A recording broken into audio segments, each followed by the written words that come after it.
मेरी मॉम की बेल करा दो, बाहर निकालो उन्हें जेल से। तुम्हें लग रहा है मैं कॉमेडी कर रहा हूँ? हरगिज़ नहीं होगा।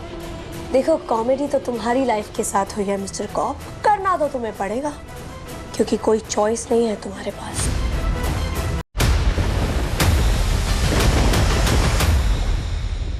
भाभी को कोई भी इंसान उसकी आंखों में खटकेगा ना तो वो उसे अपनी जिंदगी से बाहर निकाल कर ही दम लेती है। मुझे जो कहना था मैंने तुम्हें कह दिया।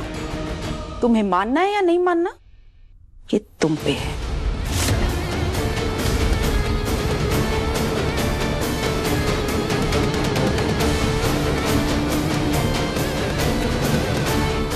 मैं जानती थी विक्रांत नीतू भाभी और रोनी भाई साहब का बेटा नहीं है, कुछ तो गड़बड़ है। और अब ये अनजान औरत विक्रांत को अपना बेटा कह रही है। मैं इस बात को जाने नहीं दूंगी। रवीना मैम चाहे जो कुछ भी कहें, मुझे नहीं लगता कि नीतू मैम ऐसा कर सकते हैं या रोनी सर ऐसा कर सकते हैं। ऐसा कैसे कर सकती है? मॉम नहीं किया है मिस मन्नत। ऑफ कोर्स मॉम ने किया है। उनके जिद के चलते मैंने तुम्हारे साथ कितनी बार गलत किया है, उनकी जिद के चलते। मुझे पूरा यकीन है डैड को मॉम ने ही मजबूर किया बुआ जी से दूर रहने के लिए। ओह गॉड।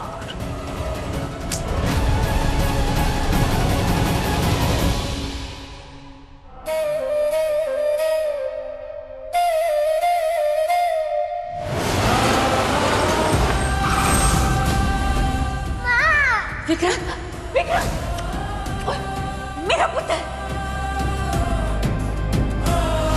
अमन, अमन, अमन, अमन, अमन, अमन,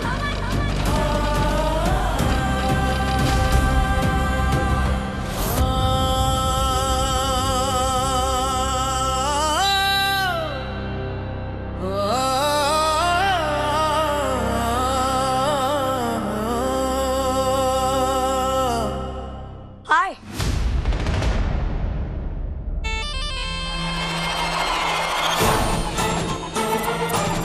हाय मिस्टर कॉप, मेरे साथ एक खेल खेलोगे? चोर और पुलिस का खेल, जिसमें मैं पुलिस और तुम चोर। क्या कहते हो? अगर मैं तुमको बोलूं ओह माय गॉड मम्मा,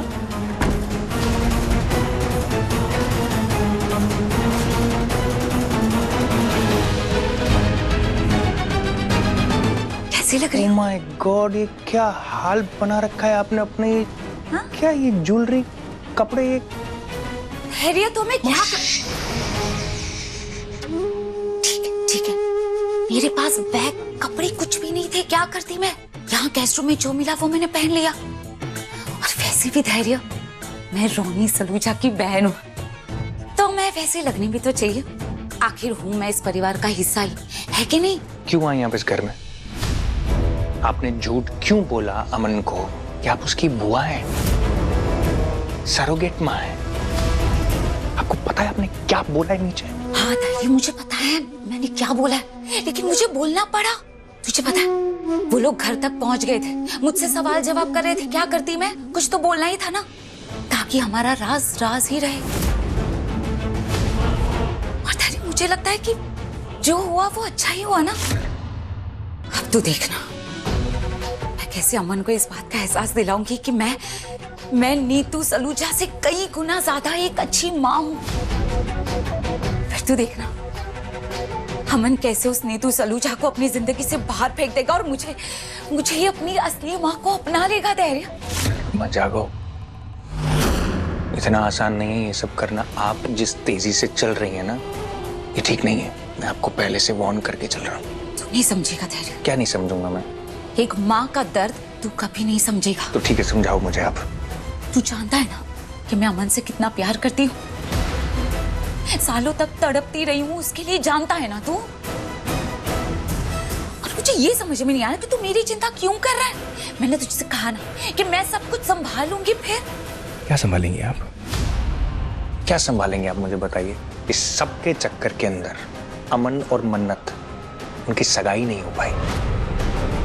कितनी तकलीफों से गुजरे हैं, क्या कुछ सहा नहीं है उन्होंने यहाँ तक पहुंचने के लिए। आज एक खुशी का मोमेंट था उनके लिए, खुशी का पल था उनके लिए, एक जीत थी उनके लिए, वो नहीं हो पाई इन सब के चक्कर में।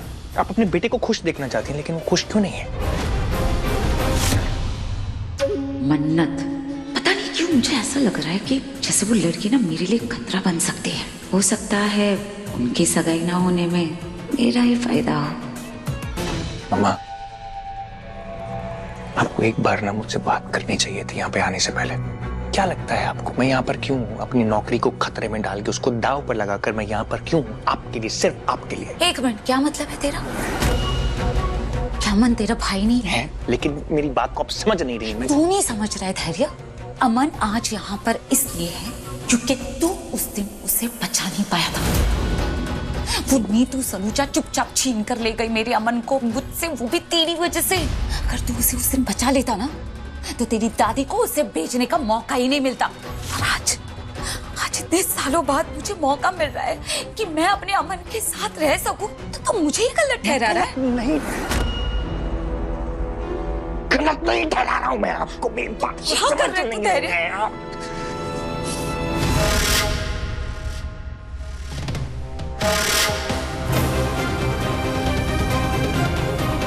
मम्मा, मेरी बात को आप समझ नहीं है। आप सॉरी मम्मा, I'm sorry, I'm sorry मम्मा, I'm sorry, I'm sorry, I'm sorry। मेरी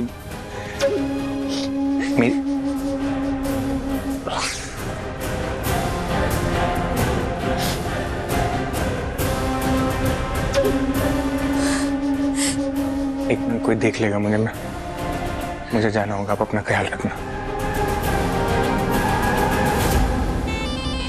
वाह, व्हाट अ ट्विस्ट। धैर्य इस विशाखा का बड़ा बेटा है और विक्रांत इनका छोटा बेटा। अब मैं ये इंफॉर्मेशन अपने फायदे के लिए यूज करूंगी।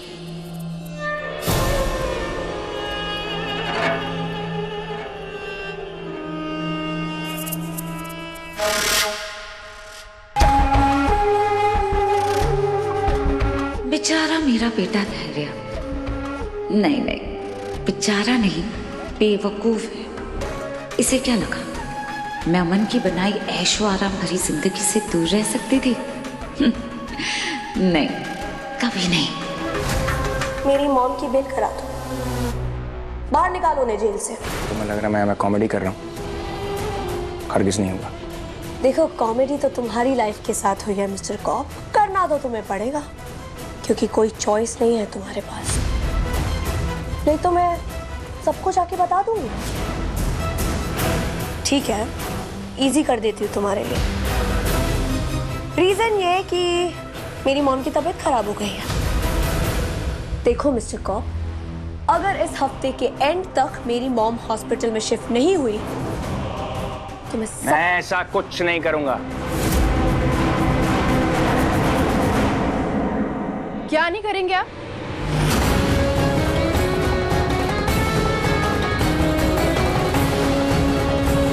क्या नहीं करेंगे आप? नहीं, वो मलिका कह रही थी कि ऐश्वर्या राय सिंह की तबीयत खराब है और उनको हॉस्पिटल में शिफ्ट करना। ये चाह रही हैं कि मैं उन्हें हॉस्पिटल में शिफ्ट करूं। सर, आप प्लीज, आप ना ये ऐश्वर्या राय सिंह ना बहुत शातिर है। आप प्लीज यकीन मत कीजिएगा कि वो सच में बीमार होंगी। हो सकता है वो सच में बीमार ना हो। और ये लोग ना नौटंकी है एक नंबर की। रिलैक्स मनोज जी, जो कुछ भी होगा वो प्रोटोकॉल के हिसाब से ही होगा। पहले डॉक्टर चेक करेगा, वो हमको बताएगा और फिर हम लोग डिसाइड करेंगे कि ऐश्वर्या राय सिंह को हमें शिफ्ट करना है या नहीं।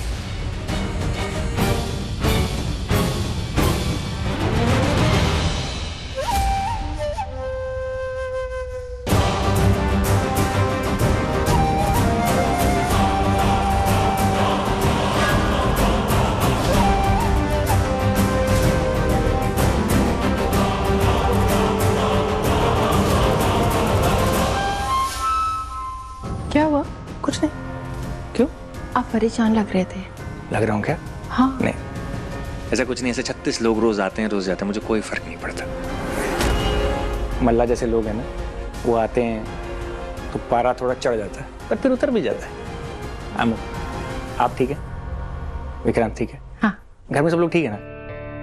हाँ घर में सब ठीक है। वो थोड़ी मतलब थोड़ी नहीं, काफी बड़ी बात है ना, तो सबको अपनाने में थोड़ा समय लगेगा। मैं समझ सकता हूँ। मुझे आप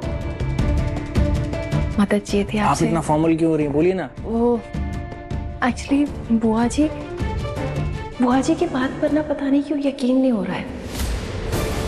ऐसा लग रहा है जैसे जैसे वो कुछ छुपा रही है मुझसे मतलब सबसे।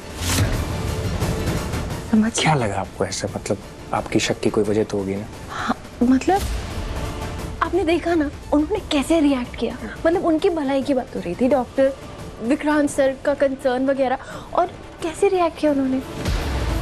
और उससे भी बड़ी वजह रोनी सर बहुत अच्छे इंसान है। वो कभी किसी का बुरा नहीं करेंगे। अपने परिवार वाले का, अपनी बहन का सवाल ही नहीं उठता। तो इस कहानी में ना ऐसा लग रहा है जैसे कुछ अधूरा है और मुझे वो जानना है। बुआ जी के बारे में आप प्लीज सब कुछ पता करिए ना, सब कुछ। हाँ मतलब पापा के केस में सच जानने के बाद आपने हमारी मदद की थी, तो मुझे लगा इस बार भी आप हमारी मदद करेंगे। मुझे आप पर पूरा भरोसा है। करेंगे ना? मैं करूँगा ना, मैं जो कर सकता हूँ वो मैं करूँगा। आप बिल्कुल चिंता मत कीजिए। Thank you.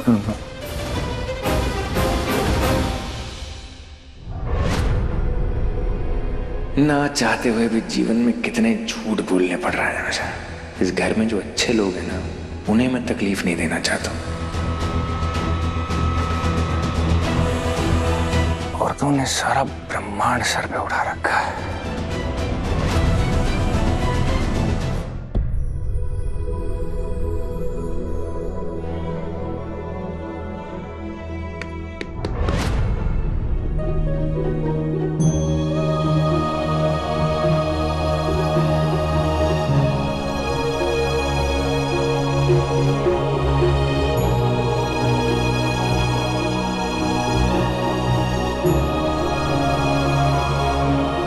आपको लगता है मैं डॉक्टर का इंतजाम, पैसे का इंतजाम नहीं कर सकता? मॉम, मैं ये करूंगा, पर जब तक बुआ जी इस घर में, क्या आप सच बताने के लिए तैयार है? क्योंकि मुझे वो जानना है।